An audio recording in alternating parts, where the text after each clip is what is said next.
Hi, Kitchen Kings and Queens. It's Joe, your American Kitchen Cub. So, today we have a really special recipe for you.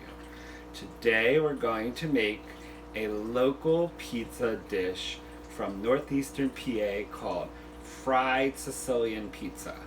This is a really unique dish to this region. It has very strange cheese combinations. We'll talk about that. It's a really it's really the predecessor to Pizza Hut. Okay, so if you like Pizza Hut pizza, but you don't like the fake artificial greasiness of it, you're gonna love this pizza. And you can only find it here in the Northeast PA in the Scranton, Wilkes-Barre, Coal Country area. Really Scranton and Wilkes-Barre. But I'm going to show you how to make it, and we're going to make one that is very traditional to the region, and then we're going to make one that has a little bit more of a authentic Italian vibe. And we'll talk about the choices of cheeses and things like that, and how this pizza evolved. Okay, so I'll be back, and we will start the dough.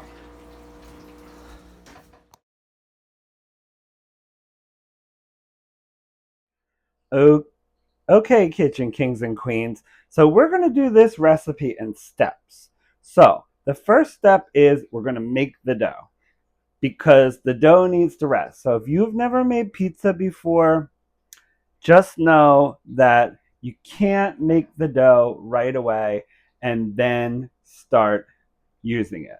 So the dough needs to rest, the gluten needs to form, and the bread flour that we're using is a high gluten flour, which is just what makes it stretchy.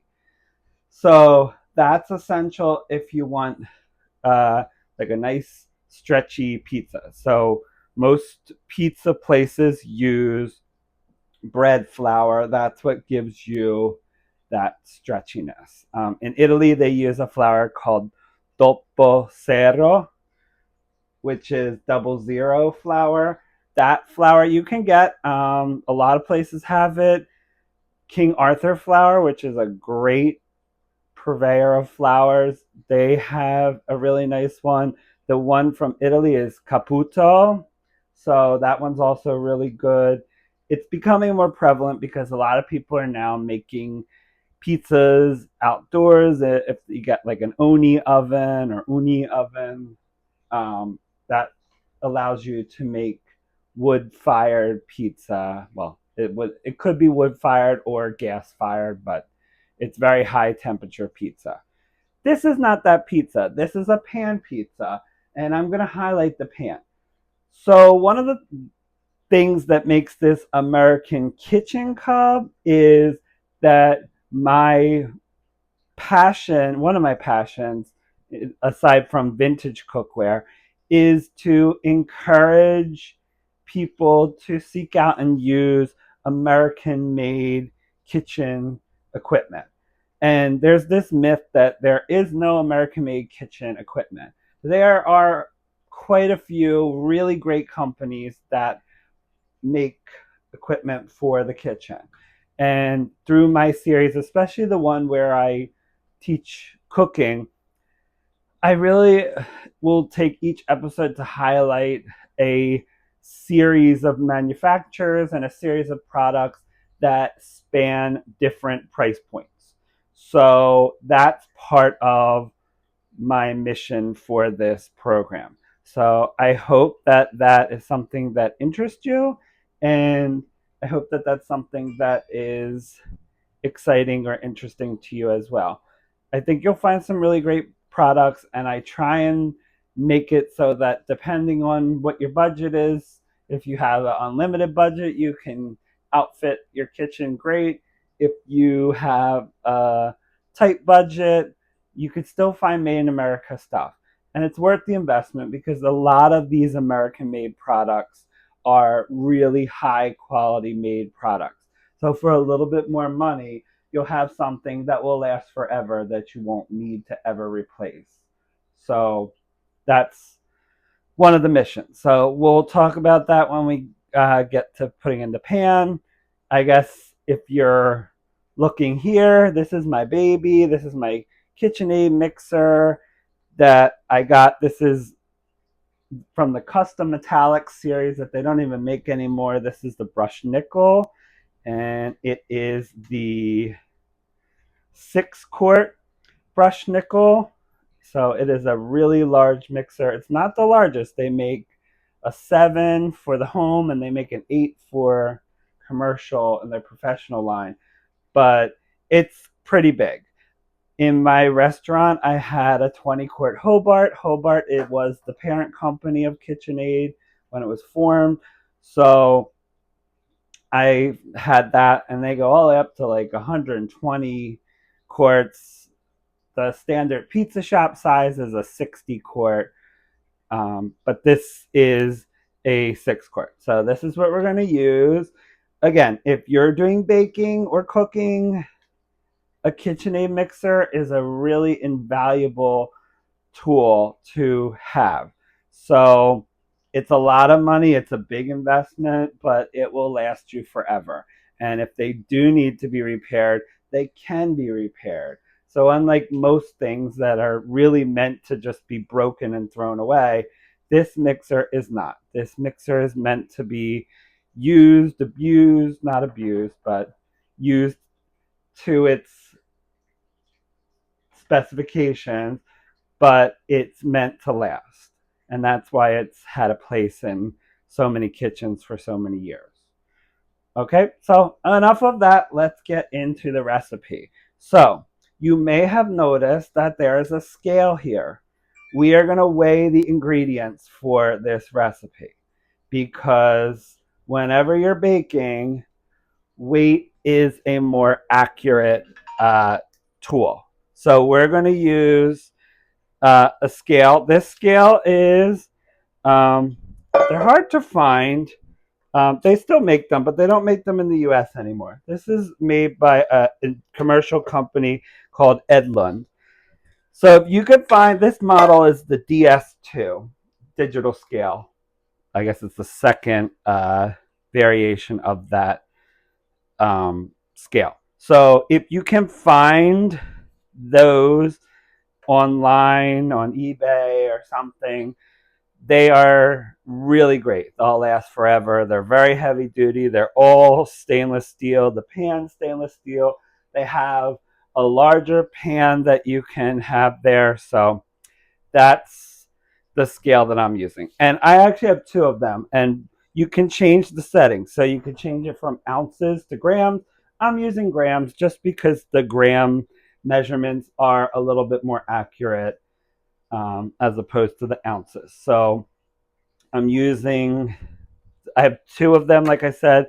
The one I set to ounces and the one I set to grams. So when I'm doing a recipe that is maybe European or is using grams, I use this one and then I pull out the ounces one when I'm doing that one.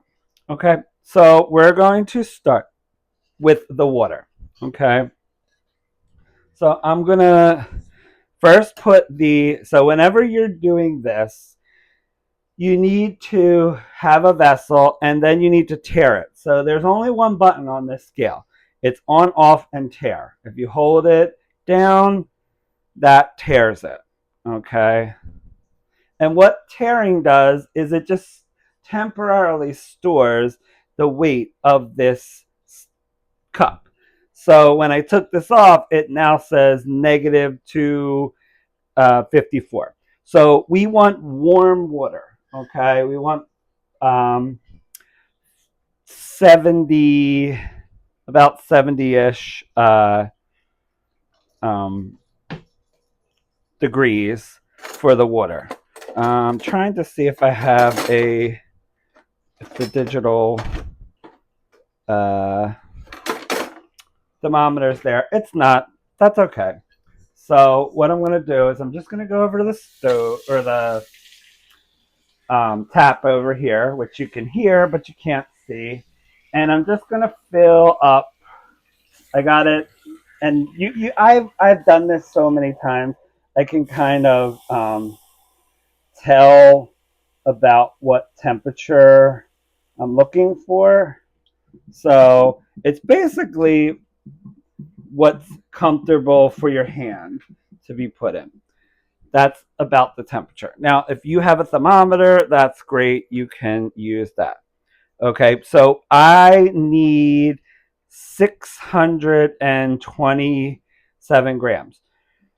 In this container here, I have 782. So I'm just going to get a little container to pour this in so that I can get where I need to. I'm actually going to just get a glass here. And that's why I use this container, because it has a pour spout, so I could pour it out and we can see where we get to. We need 627, so we're almost there. We're at 668. Okay, and it's better if we go under, so that way we can pour back if we need to. Okay, so we're at 618, and we need 627. All right, 628. So I really need 627.48, so that's fine. Okay, so we have that. That's our liquid. We're going to pour that in the bowl. Okay, do I need anything else from this? Yes, I need olive oil. So I'm going to get the olive oil as well, and I'm going to pour that in there so I have it. So I need 11 grams of olive oil. Okay. Okay, so there's our olive oil. We're going to set that aside because we don't need that right now. Then I'm going to tear it again, and now I'm going to put the cup on.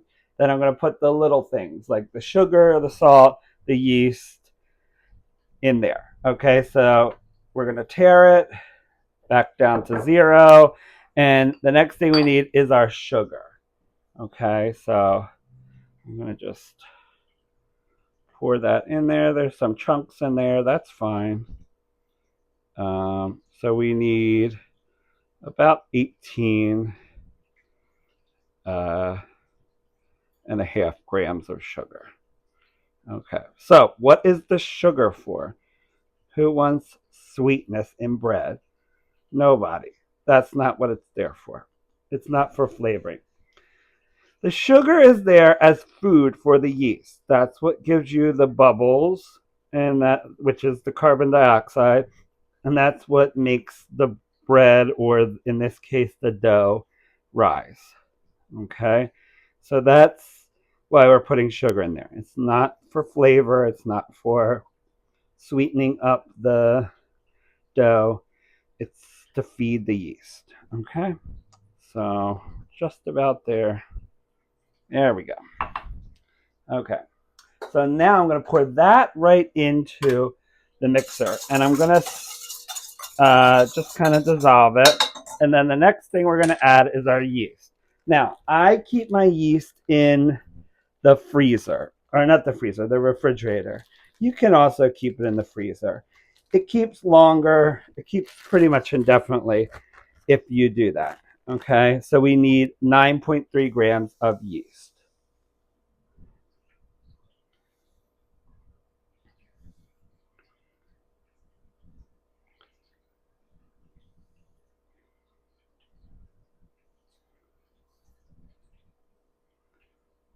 So just a little credit for this recipe.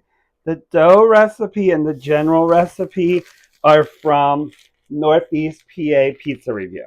If you are in the area or you have seen that site, it is really cool. He reviews all these great pizza places in Northeastern PA.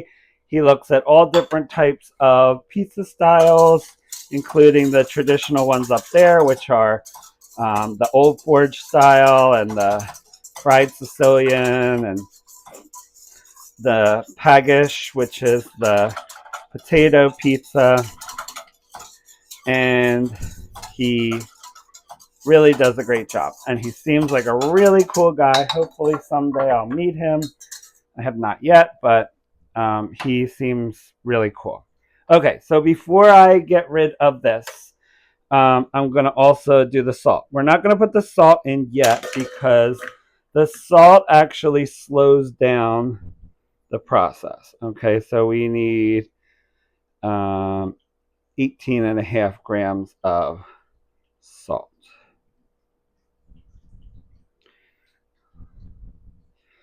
And this also is for the chemical process, but it's also for flavor. Okay, you want a little bit of salt in your dough. Okay, so again, we'll put that aside. We're gonna let the yeast do its thing. You'll see if you could see in the mixer. In fact, I'm gonna bring it down here. You could see it's starting to bubble. Maybe you can't see that, so let's zoom in there. It's starting to bubble. That's a good sign. That may have just been from the agitation, but that's how you know that your yeast is alive and doing its thing. So we're going to wait like a couple minutes to do that, which is fine because we actually have to weigh out the flour, which is the key ingredient. So I'm going to put this bowl on the scale. I'm going to tare it again. And then I'm going to use my bread flour. Okay, so we need 627.48 grams of flour. Okay, so we're going to start with this bag here. And then the rest will come from the container here. Okay. All right, so just going to pat that in there. Again, if you go over, you just take it out. So we're looking for 627 grams.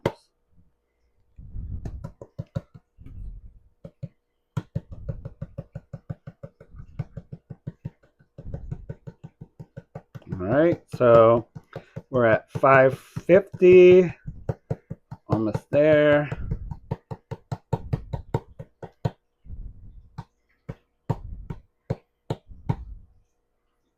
Oh, we went over. Okay, so we're gonna need to get a spoon here, and we're gonna have to take some out. Okay, so see, it's always better to go over than under. Okay, so we're at 630.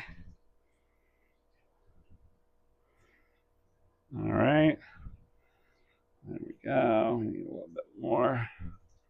All right, we're good. All right, and I'm going to put this aside because I need to cut this so I remember that in that bowl is the bread flour. Okay, so we are done with our scale. So we can unplug that and move that out of the way. Now we're just gonna have our mixer do its job. Okay, so, oh boy. So for mixing, okay, you don't want to mix fast. This is something that a lot of novice chefs, bakers, people that cook, that are learning to cook, they think it's, and maybe it's an American thing because, you know, we're always like faster, bigger, better. In terms of cooking, faster and higher temperature are not usually the solution. Okay, usually you need things to, basically do their thing at their own rate. So, what happens if you mix the dough too fast? Well, if you mix the dough too fast, what's going to happen is that the dough is going to get tough. It's going to get overmixed. So when I worked at Gennardi's at the grocery store in the pizza shop, whenever we used the mixer, we only ever went to speed one. The mixer never was used for anything other than speed one. So those commercial mixers have 3 speeds, basically low, medium, and high, and we use the low. So the low is like a 1 to 2, like a stir to 2, maybe 3 on a KitchenAid mixer. Okay, so that's what you have to be working with. If you overmix it, you're going to get tough dough. It's going to be not what you think of for pizza. And this is a very fluffy dough. So you really don't want to overmix with this one. So let's take a look into our mixer here. I'm going to reposition the camera because we're pretty much going to be here. Okay, so we got a lot more bubbles there. You could actually see some of the bubbles forming and popping. So we are good. That's good. Now, this is going to have to rest. So this is why we're making the dough now, because we are going to wait and have to wait for this to mix. Okay, so what I'm going to do now is I'm going to add in the flour. Okay, so that first step is really just to make sure that the yeast is active. Make sure it gets a little food. Give it a little appetizer first, and then it's gonna do its thing. Okay, so we're going to then add the oil, and you may think, okay, that's not that much oil. This pizza is going to have a lot of oil later on. Okay, this is just the oil that's natural for dough. So most dough has, especially pizza dough, except for Napolitano, okay, or from Naples, where a pizza originated. That is a very, very simple dough. We'll look at that later. Hopefully I'll have a pizza oven to do that in. But for right now, we're making Sicilian pizza, which is very different. This is a pan pizza, okay? And then we're going to put the salt in at the top, okay? So everything's in the mixer. We're going to turn that on. And that's the speed that you want, okay? It's just incorporating things, and then it's going to start kneading things, okay? And I'm just going to use my little spatula here to kind of make sure that this all goes in. A lot of people buy like the guard here, the pour shield for this. I don't like that. I actually have it. I think I have it for this one, and I know I have it for the other mixers I have. But I find them to be a pain in the neck and not very helpful.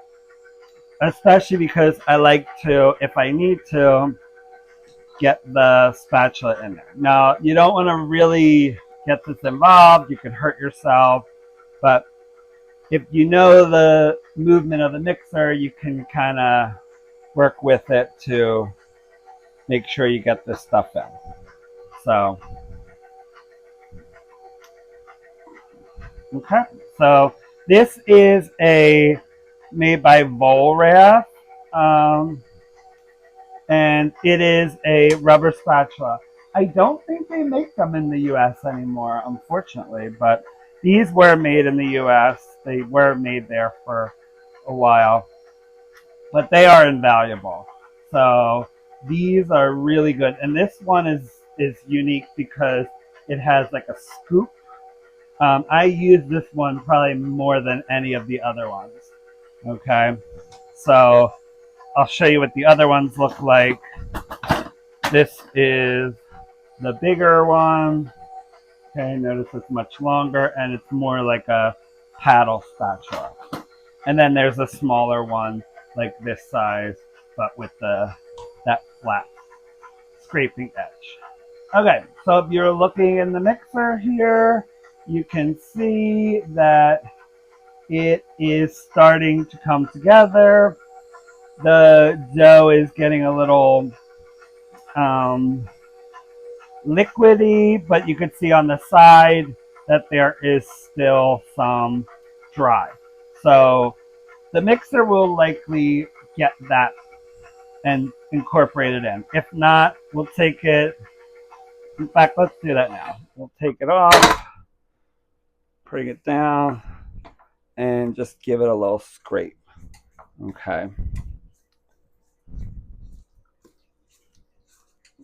Okay, so that's, and then I'm just going to scrape it here.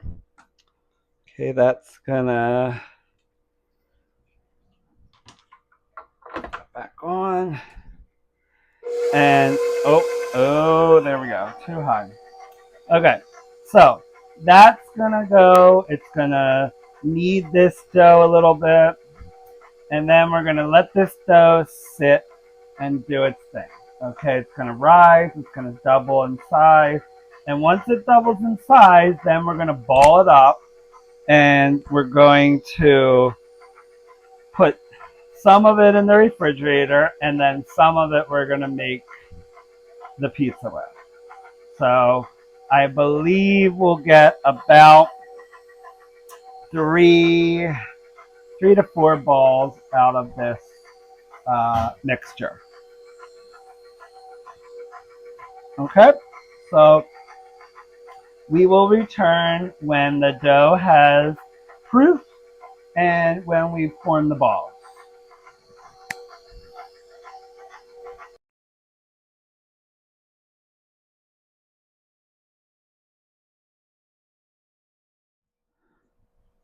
And we are back. Okay, so I wanted to show you the dough. Okay, so this is the dough. I took the piece that I'm going to use out, and as you can see, it filled up the place. It definitely doubled because this is what I put in before. Okay, so this is the other two that we're going to do. So I'm actually just going to take that and move it to the refrigerator because we're not going to use that right now. The other one we are going to put in the pan. And we're going to pop that in the oven for the first bake. Okay, so I actually have the pan. So one good thing about Amazon, this is a Lloyd's pan. And this pan is a 11 by 14 roughly. And that pan is used for Detroit style, which this dough very much reminds me of. So it's a very, very, very hydrated dough. Speaking of the dough, just for transparency's sake, I added about total to that total dough. So that was what, like 926 or something grams. I'll have the recipe in the video. But I added about a cup and a half additional of flour because this dough was so hydrated. It was so liquidy. I just wouldn't have been able to divide it up. And it's still really liquidy and hydrated. So I'm just going to say that it needed a little bit more flour. Okay, so we're going to prepare the pan and then we're going to put the dough in, and the dough is going to go for its first bake. So just kind of a par bake to get things going, to make sure that it can hold the sauce and the cheese and the remaining toppings. Okay, so what we're going to do in the pan, remember, this is fried. So we are going to, we're going to put some oil in here. And I'm using olive oil. This is some olive oil that I have. So I'm just putting kind of a puddle in there. And this was the technique that I got from the Northeast PA pizza. I'm also going to put a little corn oil in there. Okay, so I'm going to blend it up. You could use all olive oil, you could use corn oil, you could use a mix. This is another interesting technique that I learned from him. He said to put a layer of lard or Crisco. In his video, he used Crisco.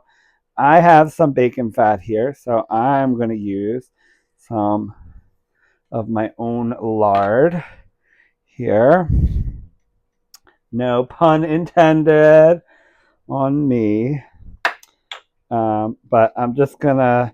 So he mentioned that you put it kind of around the edge and like about an inch up, and then also down here. And the reason for this is so that the dough doesn't snap back when you put it in. I don't think I'm going to have a problem with that. Okay. I'm also going to, he said to just leave the puddle there, but I'm going to let the oil kind of spread out a little bit. Okay. So, oh man, this dough, I'm telling you, it is sticky, okay? And you could see it is really light and fluffy. This is going to be, I could tell this is going to be a pretty awesome pizza.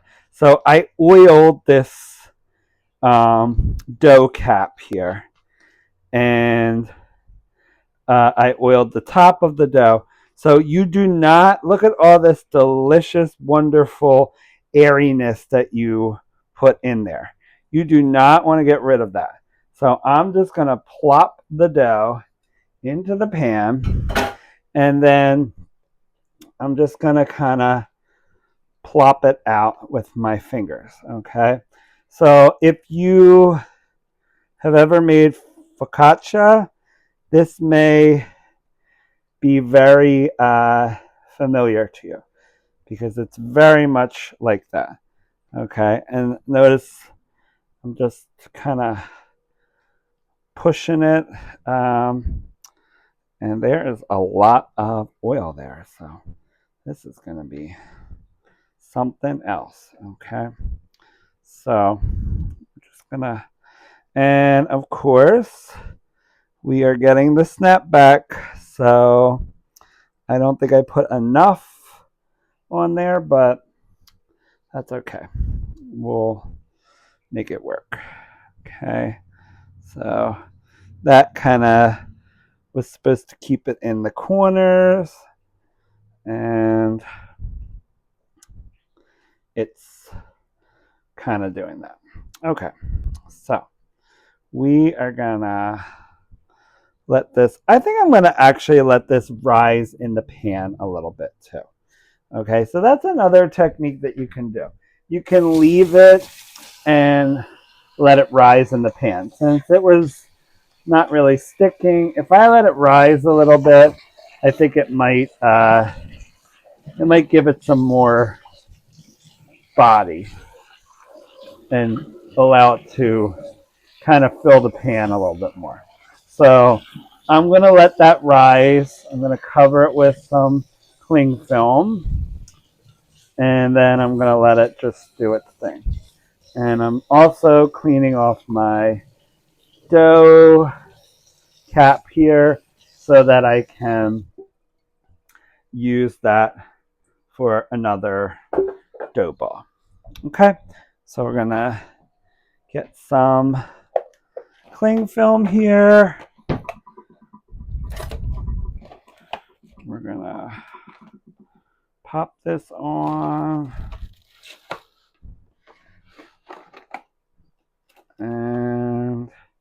It's a pretty warm day here. It's actually, I don't know if you can see my outfit, but I changed because I had to go up and let my parents' dog out. So I ran up there and I was going to stop at the German club I belong to and go to the Oktoberfest, but that didn't work out. Okay, so we're going to plop this over there, let that rise some more. And while that's doing that, we're going to make the sauce. So I'm just going to show you how to make the sauce, and then I'll show you the finished product. Okay, so over here, I have another gadget. Okay, this is called a tomato shark.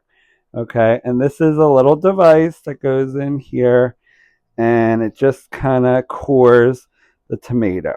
And this tomato is really kind of at its last end. It's called a tomato shark. So I'll get that later. And then pretty much the rest of it, we're just going to cut, and I'm just going to quarter this tomato. Okay. Now, usually I would, again, I've told you this before when we did the other one, the episode on the chicken cutlets when I made sauce there. Okay, it's going to be the same type of idea here. I'm also going to add in this can of palmy from Italy. These are just some chopped tomatoes. They're from Italy. And then while I was at my parents' house, Mom, if you're listening, I raided your pantry and I took your pomodoro pelati.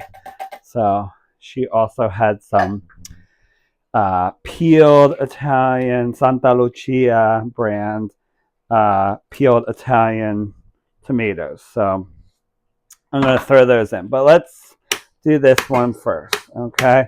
So same setup as before.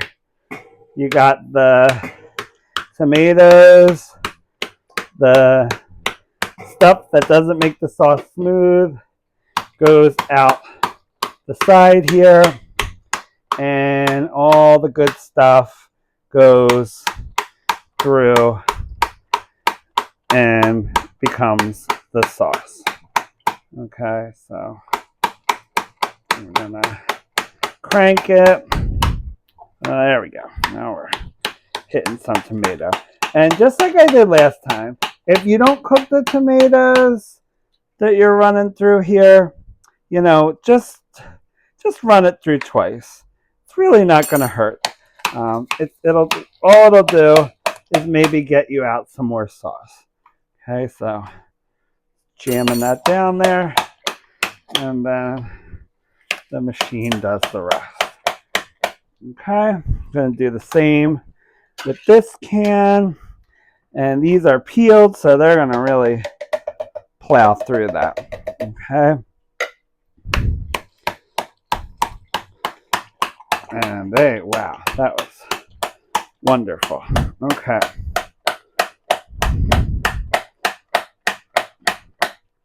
Okay, so now, like I said, I'm going to just pop this back in there, see if we could get a little bit more out. Even if we just get juice, we're getting some more out. Okay, so there we go. And we're done. Okay, so we're going to take that, unpop that, and we're going to put that aside. Okay, so here is our passata, is what we call this. That's when you press the tomatoes through the strainer. It's called passata. Okay, so we're gonna take that. I'm gonna wipe up this mess here so it's not in the way, and then we're gonna throw this in that saucepan over there. And throw it on the stove, okay? So this is our passata.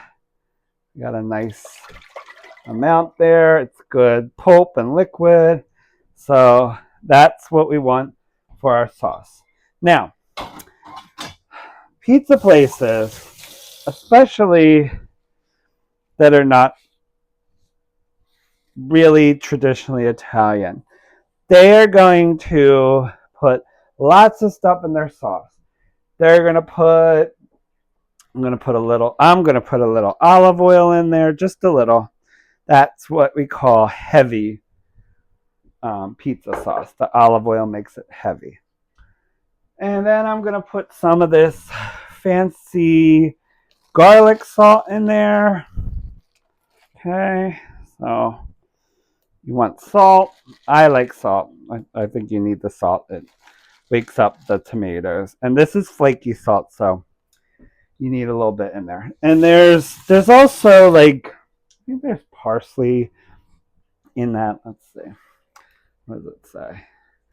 No, dried wild garlic. That's what it is. Okay, cool. And then I'm going to just take, have my garlic. Remember last time? I ran out of garlic. Not this time.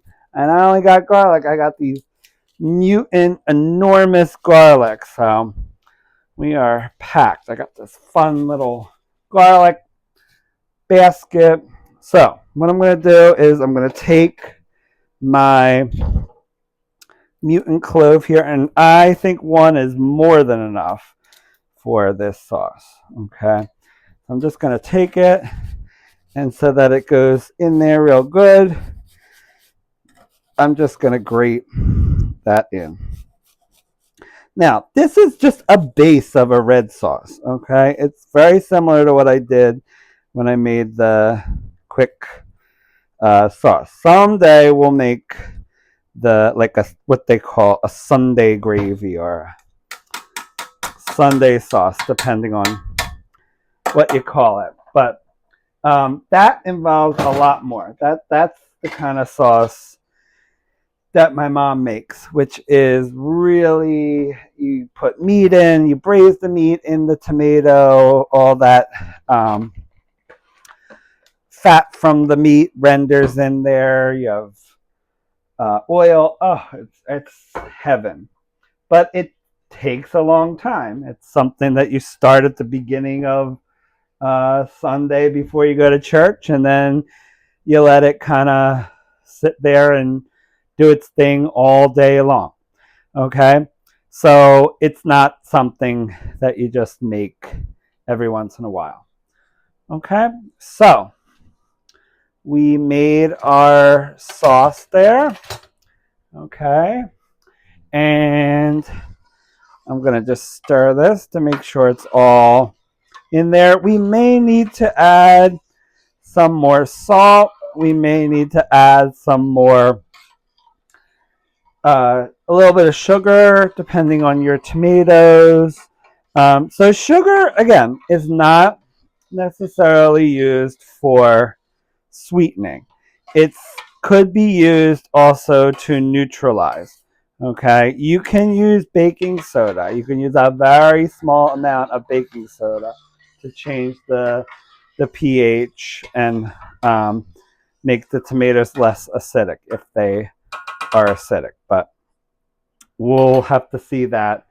But I don't think that that's a problem. So I'm going to just, if I need to add anything, I might add a little bit more salt and a little bit more sugar. But that's pizza sauce, okay? That's really all sauce. A lot of people like to add all these herbs and spices and all that stuff, and you might want to add pepperoncino, but in Italy, it's literally, Italians call pizza like tomato and dough, like tomato and flour. That's all it is. So we kind of like to gild the lily in this country, and again, we'll talk about that when we do our pizza, when we actually make it. So I'm going to throw this on the stove, and then we'll come back when it's done. Okay. This pot, this is a French pot. It's a Metfer Beaujard, I believe is how you pronounce the French, the other part. So I'm going to put this on the stove, and then we'll come back. By the time this is done, it's only going to need a little bit of time to cook through and just kind of, break down those tomatoes. You don't want to really cook this very much. In fact, in traditional Italian pizza, usually the tomato isn't even cooked, or if it is, it's just very lightly cooked. They pretty much just use the passata, which is just the strained tomatoes, because it does cook during the baking of the pizza. Okay, so we'll be back, and when we're back, we're gonna pull off the sauce from the stove. We will check back on our proofed dough here. We'll see how that came about. And then we're going to throw that in the oven for a little bit for its first bake. And then we'll top it and then put it in for its final bake.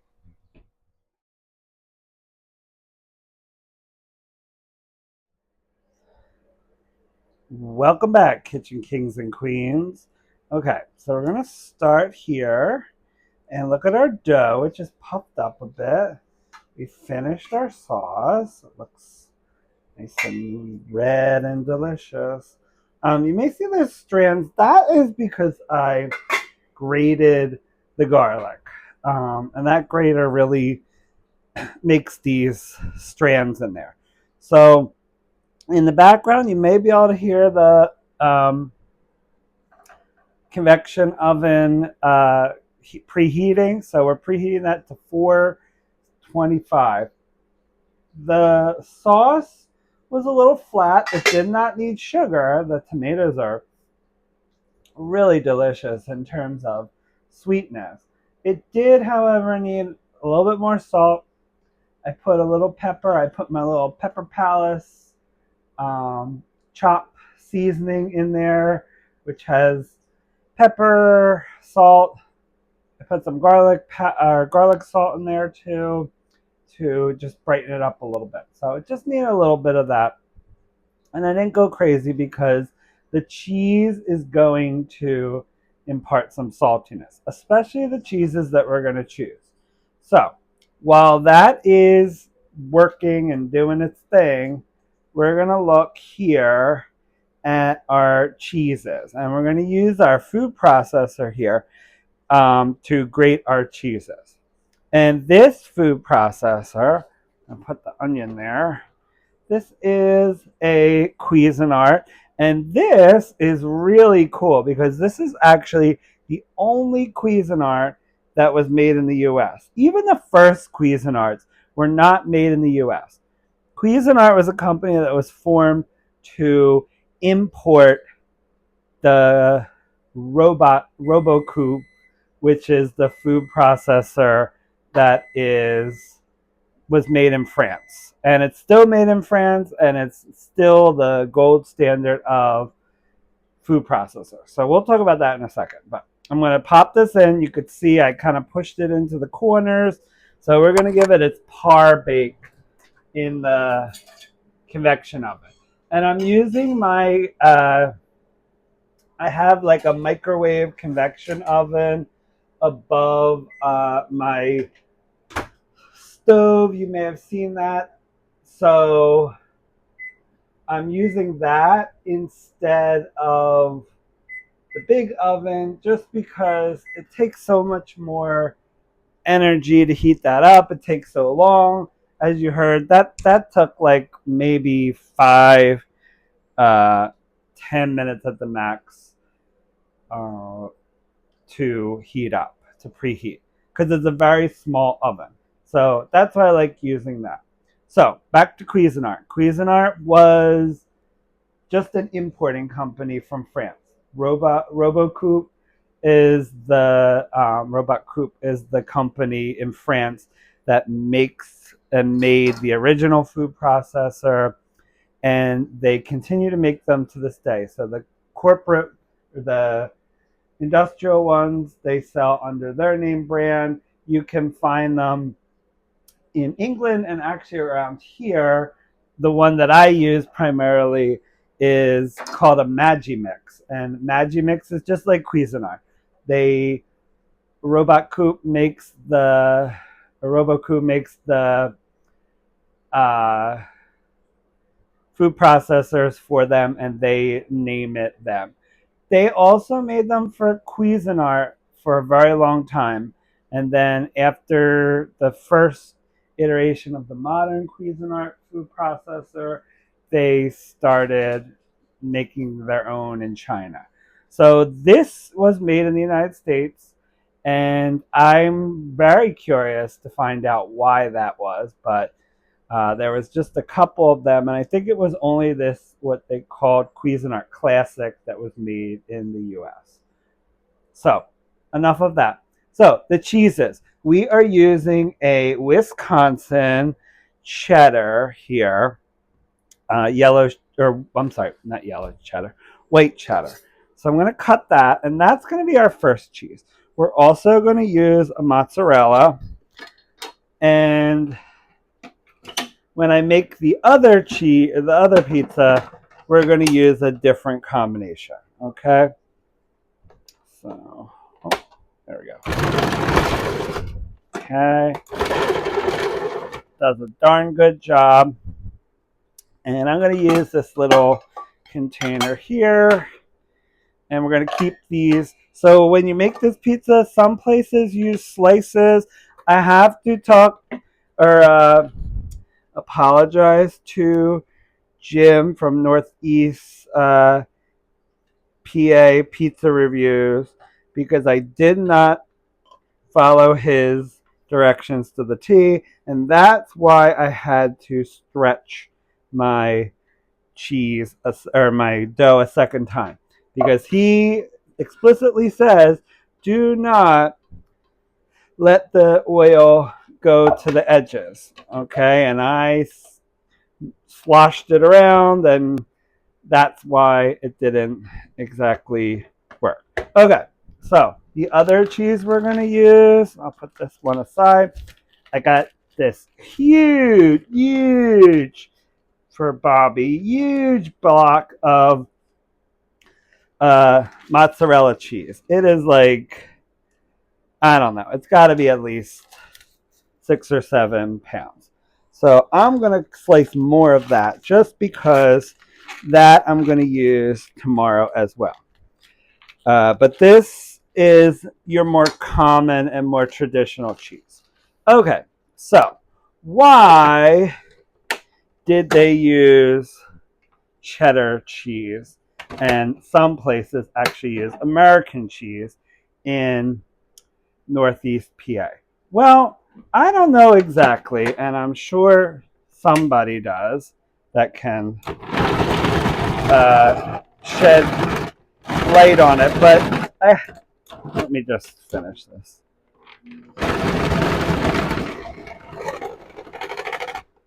Okay, so the mozzarella is done.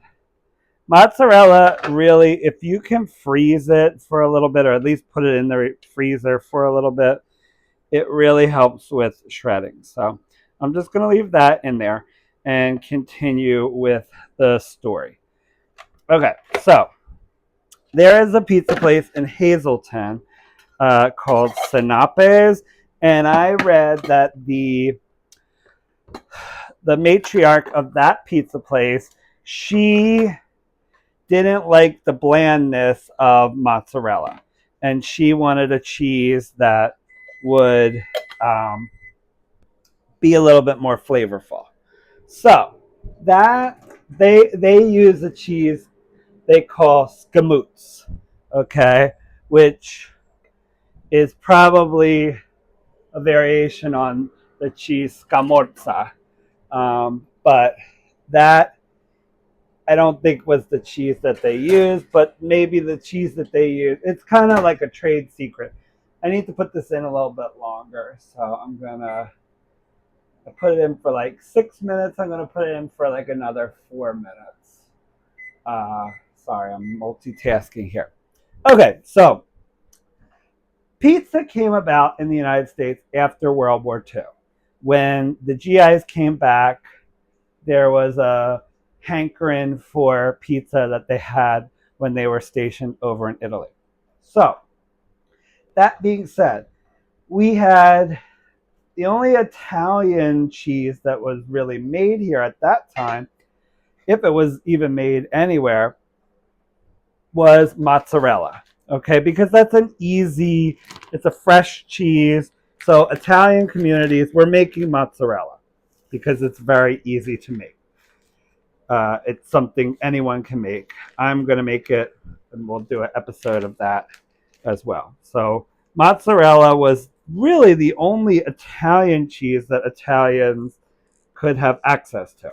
Also, you have to think about what Italy was like at the time. So we weren't importing things at that time the way we were, especially food stuff.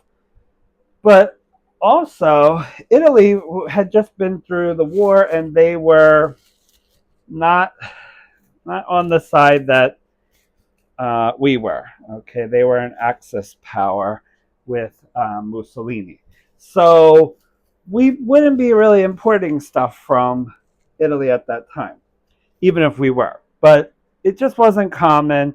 The diet in America was very. It was very. It was from the era of rationing. So really, we were just kind of coming into the time and the ability and the money of the 50s to start cooking. And a lot of convenience foods happened, but those the cheeses that you really had available that was an Italian cheese was mozzarella. That's the traditional pizza cheese. And that's what Italian communities in New Jersey and New York, which is where primarily the pizza community, and Philadelphia and other places where there were Italian communities, they were making those cheeses for sure. So the other cheeses you had available were American cheese and cheddar cheese. And cheddar cheese is a pretty sharp cheese, especially if it's sharp cheddar, which is what we're using. And that cheese is a flavorful cheese. So that's why that cheese was probably used. And then there was American cheese because it melted really well. So these are kind of why those, and they're more flavorful. Both of those cheeses have more flavor than mozzarella, especially if you were using fresh mozzarella, because fresh mozzarella really has a very subtle taste. Okay, so I'm going to also chop up some onion here. Okay, so I just diced up an onion, and I'm going to put in this cool thing. Again, this is made in France. Got a lot of French today. I don't know why I'm in a French mood, but this is a Sunbeam product, but it was made in France, and it was probably made by Robocool. Okay, so we're gonna it's really great. It chops like crazy. It's the perfect size. It's big enough to do something, but it's not something that's, super crazy. It also comes with like a piece that can go on the side and shoot out the like like a shoot food processor. So that would be great for grating, but I can't find my attachment for that. Okay, so we are ready to assemble the pizza. So that's why in Northeast PA they started using some other other cheeses that are not traditionally Italian. So tomorrow, when I make the other one of these that I'm going to make, because I only got one of these pans, so that's why I'm kind of limited to make this now. Okay, so there's our pizza. So we are going to put down some sauce. Okay, I'm going to close the oven so that I don't lose my heat. I'm going to grab a spoon here and I'm going to spoon on some sauce. Okay. So why did we par bake this? We par baked it so that we can give it some structure so that it can hold this sauce. And the sauce is really delicious. It's really a light sauce. It's not heavy. I mean, it is heavier than just tomato because we did put a little olive oil in there. So that's why we call it heavy pizza sauce. That's what heavy pizza sauce is in the food business. And just going to give a layer of that. And it's holding up really nice, so we can really sop it on here. Why I chopped up the onions is because they are, that's traditional. So you put the onions on underneath the cheese on top of the sauce. Okay, so we're just going to put some of these chopped onions there. And they are usually sweet onions. This is a yellow onion, so it'll be a little bit more savory, but I really like onions, so I'm going to put a heap and helping of onions there. Okay. All right. So there's that. Okay, looking good. And notice that when we baked it, it really puffed up a lot. Okay, so I'm going to start with the cheddar. Okay. So we're going to put the cheddar cheese down there, the sharp cheddar. And this is Wisconsin cheddar. It's a sharp Wisconsin cheddar, and it's from a stand at the Quakertown Farmers Market that I really love. It's called Ra's Deli, or I don't know if they say it R-A. I always say Ra. But it's a deli, and it's really sharp. It's really tasty. It's really great. Okay, then I'm going to put on some of the mozzarella. Okay, and again, I'm not going to go crazy on with the mozzarella because it's already got the cheddar. So we're going to kind of combine this, and then you could put other toppings on once this sets a little bit. I'm not going to put any more toppings on, just really kind of because I don't have any. I do have some really nice Italian salamis and things like that. That would be really good. I do have some pepperoni to slice. Could put that on, but that's. I'm just gonna try the cheese right now. Okay, I'm kind of a purist. When I try a new pizza, I like to start with just the plain old cheese. That's my favorite topping, extra cheese actually. But I do like pepperoni. I was going to try and get that cup and char pepperoni, which is kind of the new hip thing that all the cool pizza makers are using. But I didn't get a chance to stop. It didn't rain here at all, not one bit. But up by my parents' house, it was literally like torrential downpour.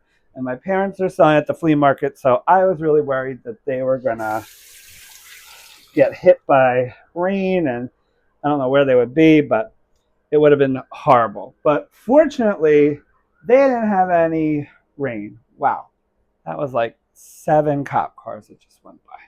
Okie dokie. Well, good thing we're in here. Okay, so I'm gonna pop this back in, and we're gonna finish it off.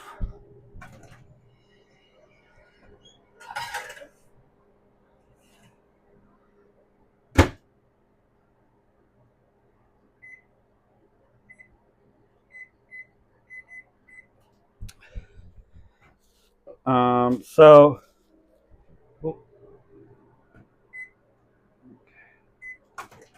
every time it changes. So this, I'll show you it when I take it out. This convection oven microwave that I have, it's over the stove. I think you probably have seen it if you watch my other episodes, but it's really great. I love it. I'm really obsessed with it. But the one problem is I'm short, so I can't see into it. That's number one. And number two, it's got a turntable because it's also a microwave. So if you have a big pan like that pan, and uh, you try and let me show you it. Okay, if you have this big pan here, and that pan fits in there, but as you could see, it's taking up the whole microwave. So I had to put it on the rack. There's a rack in there that I put it on, and then it's on the turntable. Well, the turntable can't turn.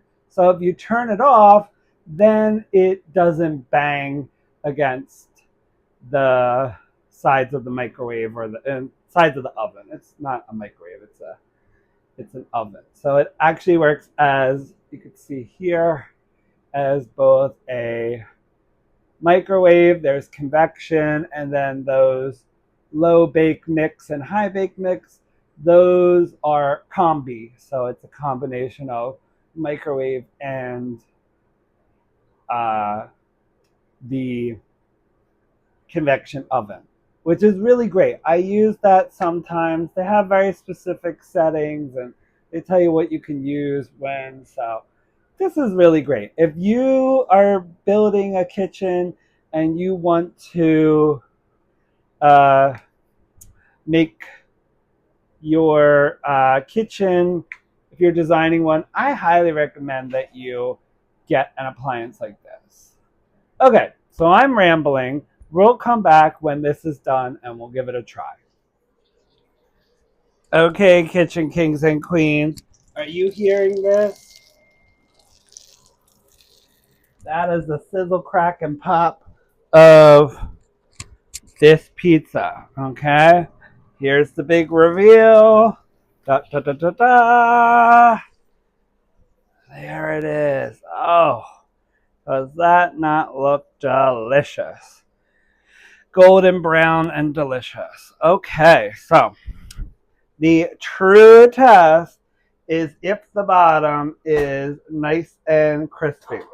So let's take this puppy out of the pan and let's see what the bottom looks like. Okay, I'm gonna put it on there, and we're gonna lift it up. Oh, Northeast PA. I hope I did you proud. I hope this Southeast PA kid did you proud, because this pizza looks incredible. Okay, so I swear this is not a French episode. I don't know why, but for whatever reason, even the knife I'm using is French. So, whatever. I must be in a bit of a French mood. So, when you cut this pizza, okay, you cut it long ways. I probably should have let this cool a little bit. Oh man, that's bad pizza. I'm teaching you bad things here. So you should always let a pizza um, re re recollect. Okay, so that the sauce and the cheese and everything kind of has a chance to um, get back in place. Okay, so when you cut it, it doesn't do what I just did. Okay, this is called, okay, more Northeast PA pizza lingo. So Old Forge style, and I think it's the same for deep fried Sicilian pizza. This is called a tray, okay? Probably because the pizza's baked in a tray, okay? Instead of it being called a slice, it's called a cut, okay? So that's the lingo of the pizza places of Northeast PA. Definitely Old Forge, which is, I know this is going to get some people's feathers ruffled. It is the official pizza capital of the world. Okay, that's a. I should have just gone uh, with 8 instead of making 10 there. But okay, so you can see I'm not going to eat on camera, but I'm going to just show you just some of the components of this. So you have this light, airy crust. You have this nice bottom, this toasted, fried bottom. You got this nice airy center. You could see the onions in the pizza, and then you have the cheese blend on top. So those spots that are a little burnt, those are the cheddar, and those are probably the chunks of cheddar that I put in there. So the nice brown parts, those are just regular, it blended all together. So I'm very pleased with this. So I will add into this video that we will also do what I would call a more Italian version. And that'll be using some more traditional Italian cheeses. So I'm going to blend Fontina, sharp provolone, the mozzarella that I use, and some, let's see, what else? I don't think I have any Asiago. If I have some Asiago, I'll put that in there. That would go really good. So Asiago would really, between that and the provolone, that would kind of give that, that's where the sharp cheddar contrast would be. That they would be kind of similar to that in a more Italian vein of cheese. But okay, well, I hope you enjoyed that. That was probably a very long video for you to get through. Hopefully you broke it up into parts and maybe made it along with me. And oh, just for timing's sake, in addition to the initial 16 minutes, I added like another 10 minutes. So it was like 26 minutes for the second bake. So the first bake was about 10 minutes just to firm it up. That was and then we had the second bake, which was about 25 minutes. Okay, but again, you can keep an eye on it. I actually had more time on there, but I was like, you know what? This is perfect. It doesn't need any more time. The dough really holds up. It's really forgiving. So if you let it go a little longer, you're not going to burn the bottom, okay, because it's in a pan. So I am very happy. I'm happy with the Lloyd's pan there. I can't wait to get more of them. I'm going to get definitely some more of these, but they have all matter of pizza pan. They have grandma pizza pan. They have traditional Sicilian pans. They have like round pans. They have deep dish pizza pans. They market as the um, Detroit style pan. They have smaller versions of that. They have so many different products, and they're all, so this looks like it's nonstick. This is not nonstick coating. This is a proprietary process. Actually, it's not even a coating. It's a process and a treatment that they do to um, kind of give the pan its seasoning and its non-stick properties. You see these little marks here? when I saw that, I was like, oh no. I got like a second or something. No, no, no. See, friends, this is why we read our literature, because these are actually part of the manufacturing process. So I guess this is where the machinery clips on while they do the coating. And if they were to do that, it would increase the cost of the pan and add no additional properties. So they kind of let you know that. And they have a really cute name for it. They call these beauty marks. Okay. So if you get Lloyd's pans and you see that, don't be like me and panic. Those are those are intentional. Well, not intentional, but they're a manufacturing outcome, and they are just there to um, they're not going to affect the usability of the pan. All right, happy Saturday, everyone. You may not be getting this episode on Saturday. I'll try and get it up on Saturday, but Saturday, Sunday, whenever it gets up, I hope you enjoy it, and I hope you make this pizza. I can't wait to eat it. I haven't eaten since breakfast, so I am excited to dive into this pizza. All right. Like, share, and subscribe, and bye for now, Kitchen Kings and Queens.